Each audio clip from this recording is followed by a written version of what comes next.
Hi guys, Tentworld Canberra here. Today I'm going to show you how to put up the BlackWolf Directors Chairs.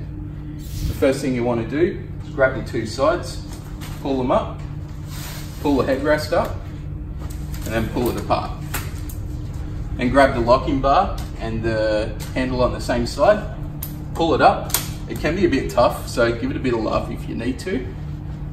And that's about it for putting it up. Its weight capacity is 130 kilos.